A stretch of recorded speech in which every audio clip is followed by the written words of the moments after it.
হাদিস না মানি জীবনে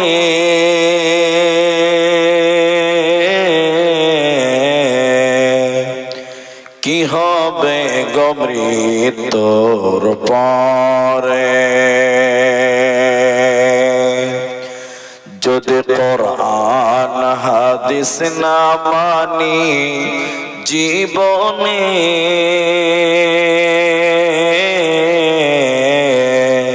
কি হবে গো মৃত্যুর পরে, কি হবে গো মরণের পরে।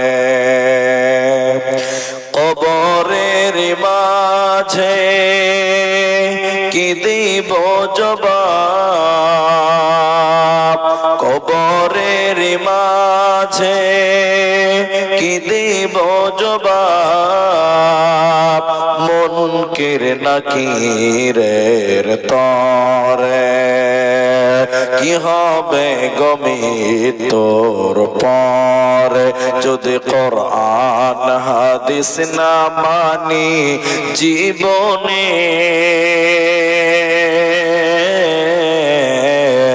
কি হবে গো মৃত্যুর পরে। চার মাযহাব কে ফরজ নেছি, এক মাযহাবের আমল করেছি। কোরআন হাদিসের দিকে দেখিনি তো ফিরে কি হবে গো মৃত্যুর পরে, কি হবে গো মরণের পরে। মৃত্যুর শিয়রে বসে চললাম আলিমদের পরশে। চার মাযহাব নাই কোরআন হাদিসে।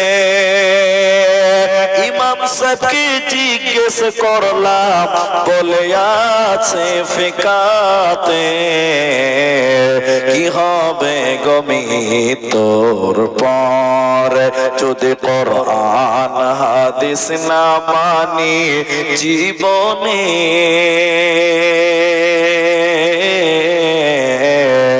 কি হবে গো মতের পরে। উপস্থিত চলমান সভার যোগ্যতম সভাপতি, স্টেজে ওলামায়ে কেরাম, অতিথিবৃন্দ, আমার সামনে বসে থাকা দ্বীনের সৈনিক যুবক বন্ধুগণ, শ্রদ্ধেয় দোয়ার কান্টারি মুরব্বী সমাজ, স্নেহের কচিকাচা,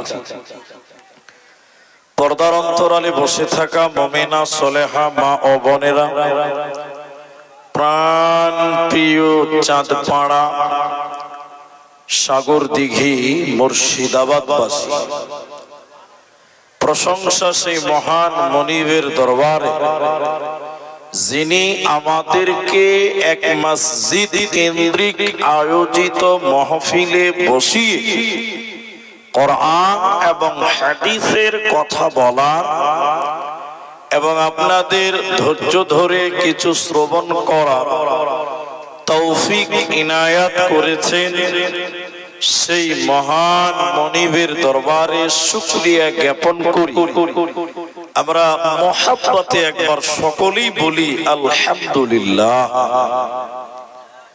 দরুদ ও সালাম বর্ষিত হোক সরকারে কায়নাত তাজদারে মাদানী নবী কুল শিরোমণি ইমামুল আম্বিয়া নবী মক্কি নবী মাদানী নবী আহমদ নবী মুহাম্মদুর রাসূলুল্লাহ, একবার বলেন সাল্লাল্লাহু আলাইহি ওয়াসাল্লাম। मोहतरम भाइयों, अजीजों, नौजवान साथियों, আমি কোরআনুল কারীম সূরা নম্বর 3 আয়াত নম্বর 185, কোরআনুল কারীম সূরা নম্বর 7 আয়াত নম্বর 34, কোরআনুল কারীম সূরা নম্বর 62 আয়াত নম্বর 8, আপনাদের সামনে তেলাওয়াত করেছি। হাদিসে নববী থেকে দুই জায়গা থেকে দুটি হাদিসের টুকরো পাঠ করেছি। তার একটি হাদিসে রবি হযরতে আবু হুরায়রা, সহিহ বুখারী 660 নম্বর হাদিস, তার কিছু অংশ আপনাদের সামনে পাঠ করেছি। উল্লেখিত আয়াত এবং হাদিসকে কেন্দ্রবিন্দুর মধ্যে রেখে আপনারা যতক্ষণ ধৈর্য ধরবেন ইনশাআল্লাহ চেষ্টা করব ততক্ষণ বলার। যদি আল্লাহ তৌফিক দেন তো আলাইহি তাওয়াক্কালতু ওয়া ইলাইহি উনীব। আমি আমার আলোচ্য বিষয় বলার পূর্বে আমি একটি আবেদন করছি আপনাদের কাছে। বসতে বলছি না, আগাতেও বলছি না, এটা অন্যরকম একটা আবেদন। আমি আপনাদের এই সাগরদিঘি ব্লকে বেশ অনেক গায়ে এসেছি, আপনারা অনেকে চেনেন, আমাকে হয়তো দেখেওছেন অনেকেই। আমি আপনাদেরকে শুরুতেই যারা আছেন বেশিরভাগই ইয়াং লোক, বয়স্ক লোক দেখতে পাওয়া যাচ্ছে না, খুব কম, এক একজন আছে। আমি আপনাদের কিছু কথা জিজ্ঞাসা করলে আপনারা একটু উত্তর দেবেন। একবার বলেন ইনশাআল্লাহ, সবাই বলেন ইনশাআল্লাহ। কারণ কখনো আমি বলবো, কখনো আপনি বলবেন। অনেক জায়গার লোক বলে না, বলতে বললেও বলে না, বলছে মুলি সাহেব বক্তা আপনি, বকবেন আপনি, আমরা শ্রোতা, আমরা শুনবো। এরকম যদি কেউ হ্যান্ডামো করে তাহলে ভাই বুঝানো যাবে না কথা। কেউ আপনি বলবেন কখনো, কখনো আমি বলবো। বলেন একবার ইনশাআল্লাহ, আল্লাহ কবুল করুক, বলেন আমিন। আজকে যে বিষয়টি নিয়ে বলবো আলেমেরা বুঝে গেছে, একদম সহজ বিষয়, পানির মতন সহজ। সেটা হলো মওত, মৃত্যু। আপনারা বলেন এখানে যেটি মানুষ আছেন বলেন যে আমি মরবো না, কেউ বলতে পারবে এটা? হ্যাঁ বলেন, পারবে? নাই। সবাই বিশ্বাস করে মরতেই হবে। এ দুনিয়া रहने के लिए नहीं है, दुनिया में आना है जाने के लिए, रहने के लिए नहीं है। এই দুনিয়া একদিন ছেড়ে যেতেই হবে, সবাই বিশ্বাস করে। নাস্তিকেরাও বিশ্বাস করে একদিন মরতে হবে। যে নামাজ পড়ে না ও বিশ্বাস করে যে একদিন মরতে হবে। করে কি করে না বলে? কিন্তু একদিন লালন ফকির বলে একটা ফকির ছিল, লালন ফকির। লালন ফকির নামে একটা ফকির ছিল, গান বলতো, গান গান গান। আপনি ইউটিউবে দেখবেন লালন ফকির পেয়ে যাবেন। ও বলছে যে মানুষ মরে না, ও একাই বলছে যে মানুষ মরে না।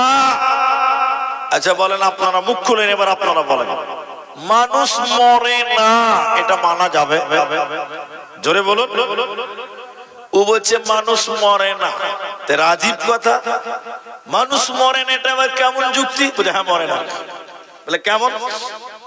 উনি বলছেন আমি বুঝলাম না ব্যাপার, ওর মতন করে বলছে। কে বলে মানুষ মরে, আমি বুঝলাম না ব্যাপার, মরলে মানুষ বিচার হবে কার, আমি বুঝলাম না ব্যাপার। ও বলছে যে মরেই যদি যাবে তো বিচার হবে কার? তো ওর যুক্তিটা ঠিক আছে না ভুল আছে বলেন? রেহানা বলে না, ওর যুক্তিও ঠিক আছে, ও খাবার ঠিকই বলছে যে মরেই গেল। আসলে আপনি আমি যে মরণটা বুঝেছি এটা মরণ নয়। মরণ হলো একটা ট্রান্সফারের নাম, মৃত্যু মানে নেই নাই এটা নয়, বরং মৃত্যু মানে হলো ট্রান্সফারের নাম। এহ জগৎ থেকে একটা লম্বা সফর, লম্বা জগতে প্রবেশ করার নামটা হলো মওত। মৃত্যু দিয়ে ইহকাল থেকে মানুষ পরকাল শুরু হয়, ইহকাল থেকে পরকালে শুরু করার মাধ্যমটার নাম হলো মওত।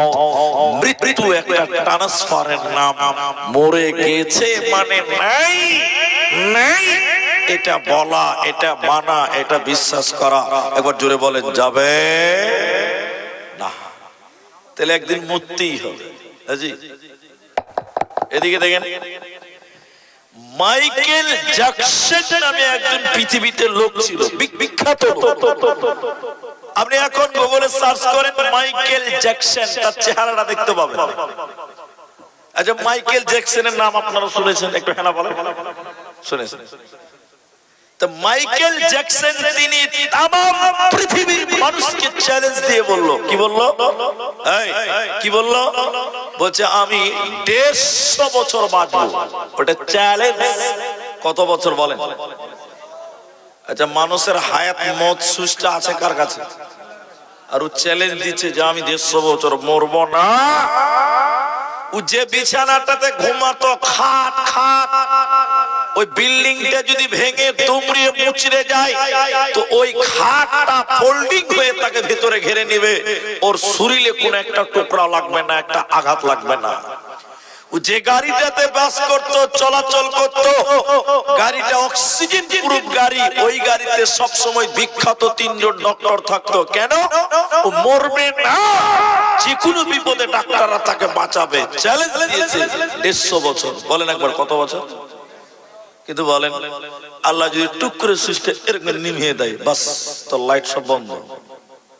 আল্লাহ বলছেন না না, এই মাইকেল জ্যাকসন পৃথিবীর মানুষকে চ্যালেঞ্জ দিয়েছিল, কিন্তু আল্লাহ মাত্র 55 বছর বয়সে ওর ফিউজটা নিভিয়ে দিয়েছে। একবার জুড়ে বলুন সুবহানাল্লাহ।